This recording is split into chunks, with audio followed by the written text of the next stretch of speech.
શ્રી રંગ Amarnath trust Waghodia road Vadodara અમે આ વર્ષે બીજી વખત અમરનાથ યાત્રા દરમિયાન પહેલગામ ખાતે ગૌરી શંકર મંદિરમાં ભંડારાનું આયોજન કરેલ છે, જે અમરનાથના યાત્રાઓ માટે જમવાની તથા સુવાની તથા ખાણપીણની બધી જ સગવડો પૂરી કરવામાં તત્પર છે. સિક્યુરિટીના ધોરણે આ સૌથી સારી જગ્યા છે, કારણ કે સામે જ પોલીસ સ્ટેશનનું એક વિશાળ મેદાન છે અને વિશાળ પોલીસ સ્ટેશન તથા મિલિટરીનો બેઝ છે. એટલે યાત્રીઓને નિવેદન છે કે ગભરાવાની જરૂર નથી. આ પૂર્ણ મોટી સંખ્યામાં યાત્રાઓમાં જોડાઓ અને અમરનાથ યાત્રાને આપણા દેશની હિન્દુ સંસ્કૃતિની એક બહુ મોટી યાત્રા છે, એને પૂર્ણ કરો. શું લાગે છે આવી શકે છે આપણા ભંડારામાં?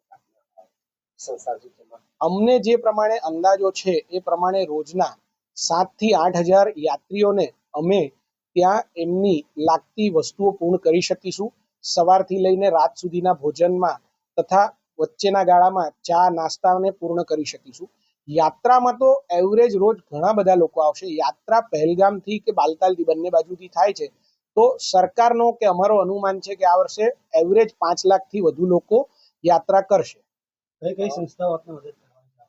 અમને ઓલરેડી સંતરામ મંદિર નડિયાદ તથા વડોદરા, એ સિવાય ઇસ્કોન મંદિર વડોદરા, સ્વામિનારાયણ મંદિર વડોદરા તથા બિલ્ડર એસોસિએશન વડોદરા તથા ઘણી બધી એવી સંસ્થાઓ છે જેમને અમને ઓલરેડી મદદ કરેલી છે. કાશ્મીરમાં કયો મંદિર આપને?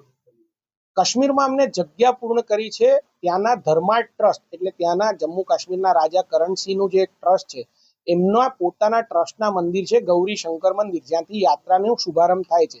એ મંદિરની જગ્યામાં અમને પરિસરમાં જગ્યા આપીને એ ટ્રસ્ટે પણ અમને ખૂબ જ મદદગાર થયા છે.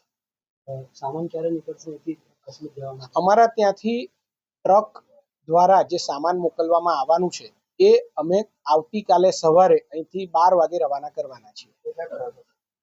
એક જ ટ્રક છે અનાજનો. અમે આ વર્ષે દૂધ તથા બીજી ઘણી બધી સામગ્રી શ્રીનગરથી અમૂલ ડેરીના ડેપોમાંથી સોર્સ કરેલી છે.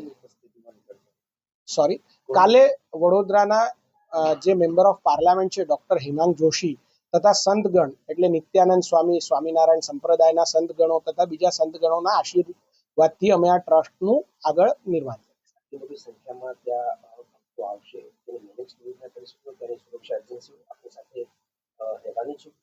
ત્યાંની સુરક્ષા એજન્સીઓ એટલે લોકલ પોલીસ, સીઆરપીએફ, મિલિટરી તથા રાજ્ય તથા કેન્દ્રની સરકાર ખડે પગે રાત દિવસ ત્યાં કડી સુરક્ષા માટે કટિબદ્ધ છે અને ઘણા 1.5 મહિનાથી ત્યાં સુરક્ષા ખૂબ જ વધારી દેવામાં આવી છે અને યાત્રીઓને નિસંકોચપણે આવવાની જરૂર છે. કોઈ પણ પ્રકારે ગભરાવાની જરૂર નથી. એકાદ ઇવેન્ટ જે પહેલગામનો થયો છે એનાથી યાત્રાને કોઈ પણ ફરક નહીં પડે. હમણાં જે યાત્રીઓએ બુકિંગ કર્યા છે અને જેમને સંકોચ છે કે યાત્રાની સુરક્ષાનું શું, તો અમે તમને ખાતરી આપીએ છીએ કે અમે પણ ત્યાં પહેલગામ ખાતે તમને સેવા આપવા બંધાયેલા છીએ.